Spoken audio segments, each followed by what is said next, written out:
Welcome back to Eye on South Asia. Before we left for the break, we were talking about that why the Indian government is not keen on initiating any action or signing international treaties on tax evasion and is not cooperating with the US on the same issue. Well, so when India does have India, US both have an agreement in place, and the US, US nationals of Indian origin, if they pay taxes in India, then they can it's not that they're going to be taxed again on the same amount, Right. but they have to disclose what they are, earning outside of the country and also what money they are making.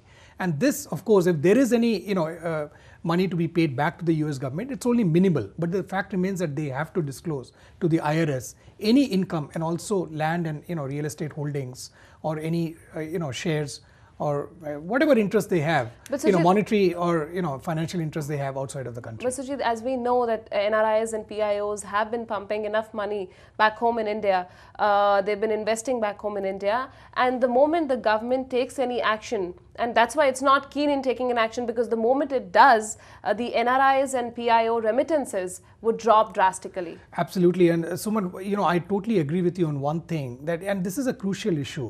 When you find that, people of such repute as Dr. Arvind Ahuja, who's a neurosurgeon, and he is known to be a good, if you read a bit of background on him, he's a pretty reputed neurosurgeon. The fact that India should be doing more to publicize this issue. They should be making, just like they publicize the issue of, other things like, brides were abused in the US, especially of, coming from Punjab, especially in Canada or the US, and also like Incredible India. Now, everybody knows that India is beautiful, but I still think that Indian government can do a lot to promote its image as a tourist destination. Just like that, whenever these kind of issues surface, India needs to act promptly. They used to, they have to raise a kind of awareness campaign where Indian nationals are appraised of what kind of, steps they need to take to circumnavigate But the Sujit, IRS. If not circumnavigate, at least try to pay whatever is due. But Sujit, I also agree. On the other hand, the US authorities, if you see, they also do not get into serious cooperation from Indian government, because they also somewhere know that a lot of money from big businessmen and politicians has been pumped into US. So it's kind of a mutual thing which is going on, and that's how a mutual understanding is not coming to at this point of time regarding the tax evasion policies. Well, also, one cannot escape the fact that the US is going through a very rough time financially, and I'm sure the IRS will do whatever it needs to do to get money, from whatever offshore accounts which are out there. And some of the Swedish banks have not really cooperated with the US authorities, but I think this is going to be something which the US is going to resolve in a very short period of time, and it would be very advisable for the NRIs, especially, again, I stress on this, people who are citizens and also green card holders, to do file their assets abroad. Sujit, here I want to mention that according to a report by Bloomberg, more than 200 participants in the US Internal Revenue Service voluntary disclosure program have been approached by IRS and the DOJ for information about their offshore bank accounts. The report says that the investigators are focusing on offshore accounts held at Swiss banks, HSBC, Credit Suisse, Julius Baer, and small cantonal banks and Israeli banks, not to forget that. Absolutely, and I think this is going to be a dragnet which is going to slowly draw in all the banks which have affiliates abroad, especially in the US, and I would think like banks like the State Bank of India would be aware of this issue. Certainly. and I would really wish that they take steps to appraise of their customers of what they need to do. Sujit, also here I want to mention that 2 years back, UBS was criminally charged for helping Americans evade taxes, and similarly now it's HSBC. With this, let's move on to our next story. The International Weightlifting Federation has ruled that a Muslim weightlifter can wear a hijab during the competition, which we discussed in our previous episode regarding Kasum Abdullah, who was not allowed to participate and to compete in the national level, where she wanted to participate in the weightlifting competition. Suman, weightlifting seems to be in news not only in the US, in India also. In India, of course, a couple of weightlifters have now been banned for taking drugs. But here in the US, Kulsum Abdullah, who's of course has a PhD from Georgia Tech. She has an electrical engineering degree. She is Atlanta based. a weightlifter who was taking part in national competitions, was not allowed by the US weightlifting authorities to compete because she insisted on wearing a hijab, and also she had she created an outfit which covered all parts of her body, including her hands and legs, which was objected to by the weightlifting authorities. And finally, it was left to the international weightlifting authorities to decide, to take a decision whether Abdullah would be allowed to participate in competitions in the US or not. But Sujit, the IWF meeting which was held in Malaysia, during that time a final requirement did come out that the tight-fitted unitard will be allowed, where the judges can fully view the joints so that the joints are not locked while weightlifting. And that's how they allowed her to wear the unitard while participating in the further competitions. Absolutely, and you know, she has been competing for a long time. She is of Pakistani American origin. She came here, you know, when she moved from Atlanta, she moved to Atlanta from Florida in 1999. And at that time, she covered her body during those local competitions, and she said that she did not have any problems. But the US weightlifting, and that's what she claims, that prevented her from participating in a December national competition in Ohio.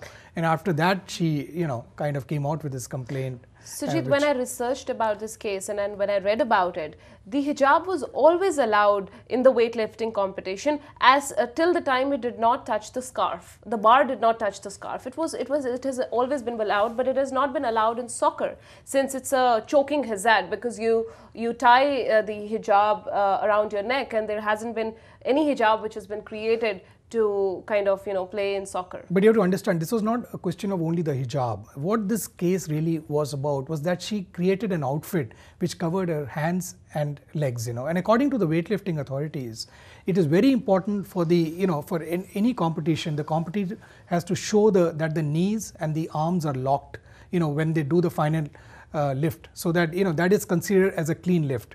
If not, you know, you cannot really make out whether the competitor is going by the rules or not. But the unitard now, this the uniform that she has created, now what the weightlifting authorities have allowed is that one single outfit which covers, like, you know, the hands and bodies, but which would also, you know, allow the officials to see whether the hands and the knees are you know, are locked or not. That's right. So you know, this now is going to comply with the rules, but at the same time it allows you know, athletes like Abdullah and also other Muslim athletes, especially women, who want to, you know, make sure that they want to yes. you know, they want to practice their religion at the same time as they are practicing their sport. It's interesting that you spoke about the, you know, the soccer match, and of course Iran was, you know, the Iranian women's team who, you know, they were disbarred from playing against, yes. when they played against Jordan, and now they cannot compete in further matches. But this is something, you know, which is very interesting, because, you know, it paves the way for weightlifting, especially for women, to be more popular around the world, and also for more Muslim athletes to participate in, which I really think is a very welcome gesture. Certainly, Sujit, and not only that, Abdullah is now going to compete, and if she wins, she'll possibly move on for the July, for the London 2012 Olympics, which will be opening on July 27th. And here I want to mention that she currently lifts 70 kilos, that is 154 pounds, in the snatch, and 60 kilos, that is 132 pounds, in a clean and jerk lift, the two required lifts for Olympic competition. Well, you know, she's always claimed that, you know, she took weightlifting as something, as a fun activity, and it gave her something, you know, to achieve. And she's anyway a high achiever. She's a, you know, her PhD from the Georgia Tech with a degree in electrical engineering. How many weightlifting athletes do you really find who also a doctorate in electrical engineering? So she's unique in that respect. But also, you know, Suman, I want to mention here that, you know, the CARE, which is the Council of American Islamic Relations, they have really welcomed this move. And according to Ibrahim Hooper, who is the spokesperson of CARE, which is based in Washington, D.C., they said that we welcome this important decision in support of greater inclusion in athletic competition, and urge the representatives of other international bodies to take similar steps. So this, I think, like, you know, it's not going to stop just at weightlifting.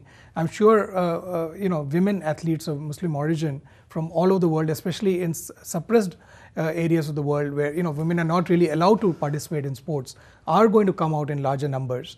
And you know, they will insist on participating as long as they follow their religious practices also. Certainly, Sujit, I think a breakthrough That's what we can say for the not only for the Muslim, but also in terms of the way the sport can be played, as you mentioned, without leaving the religion, practicing both the things at the same time. Sujit, on one hand, we were talking about Kulsoom Abdullah, where she was granted and permitted to wear her hijab while participating in the weightlifting competition. On the other hand, a former stockroom worker for Abercrombie and Fitch sued the clothing retailer in federal court, saying she was illegally fired after refusing to remove her hijab while on the job. What a contrast, Suman. Here on one hand, you see that one person is allowed to wear a hijab and compete, and on the other hand, a store company like Abercrombie and Fitch, which has been years in the business, which is a model of showing the American panache and the American style, actually fires an employee because of wearing the hijab. That's right.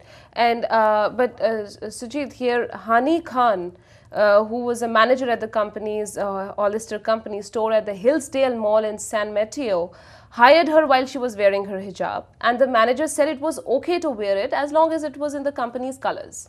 Absolutely. But things changed after that. Well, she's 20 years old, Hani Khan, and when she was employed in 2010, it was what the store told her was that this is fine, and the store is located in San Mateo in California, that it is okay to wear the hijab as long as it matches the company colors. And also the employees are asked to dress very casually in Abercrombie and Fitch stores all over the country. That's right. They can wear almost like beach apparel, wear flip-flops and all that. Right. But what happened was a district manager came over to the store in 2010, a few months after she was employed. And then soon after that, she was asked to remove her hijab. She resisted, and then she was fired. Yeah, she was suspended. And Sujit, this is the latest employment discrimination charge against the company's so-called look policy. It's as just want to mention here that Abercrombie and Fitch is a New Albany, Ohio-based company, and a company like this coming out with such a discrimination, I think it's not only... Well, it's not something new. Abercrombie and Fitch there have been 2 other cases involving, women who wore a hijab and were fired from Abercrombie and Fitch stores. I want to highlight here, Suman, what Hani Khan actually said at the press conference, which was held by the Equal Employment Opportunity Commission, which is taking up the case on behalf of Hani Khan. Khan, she was wearing a very bright purple, hijab at the press conference, said that the experience with Abercrombie shook my confidence. I didn't have that problem before. She said that she started wearing a hijab when she was kindergarten, and said that she never, growing up, she never had a problem. And after 9/11, all her, schoolmates, her teachers, her neighbors supported her. No one had an issue then. For there to be an issue now, it was just completely out of the ordinary. Sujit, in 2009, Samantha Eloff, who was 17 at that time, filed a federal lawsuit in Tulsa, Oklahoma, alleging the company rejected her for a job because she was wearing a hijab. Right. So, this is the 3rd case of a Muslim woman actually coming out and filing a lawsuit against Abercrombie and Fitch. But, Khan doesn't want her job back. What her lawsuit really wants is that the Abercrombie should change its dress code to loosen restrictions on religious clothing. And she's also trying to get some, her wages, back wages, and also unspecified damages. That's right. That's what she's trying to say, that Abercrombie should change its look policy. Absolutely. That's what they have. Sujit, with this, let's move on to our next story. And there's another discrimination and a bias case coming up, which we'll be talking about. And again in California. In California. A popular former TV anchor woman in Las Vegas, Nevada, has filed a federal discrimination lawsuit against her former TV station, alleging she was a victim of age, gender, and race bias. We're talking about Varanasi-born Sue Mantares, listed in the lawsuit as Sunanda. Yeah, absolutely. And Sunanda Sue Tripathi Mantares, and she was born in Varanasi, but she's grown up in the US. She's a very well-known, broadcaster as far as the Indian American community is concerned. Is concerned. She was one of the very first Asian anchors in the Los Angeles area. And this is something which I think is going to, blossom out into a bigger issue, because what, Sue is actually saying is that the company discriminated her for her age. She is 40 years old. She's also and they've a replaced, mom. Yes. And she says that the station actually replaced her and also other ethnic minority, news reporters and anchors with younger white, anchors and reporters. Sujit, Mantares has worked for 22 years in this station, in this TV station, and she wants her contract to be renewed. We'll talk about her and more only on iSouth Asia, but right now it's time to take a short little break. We'll be back. You stay tuned.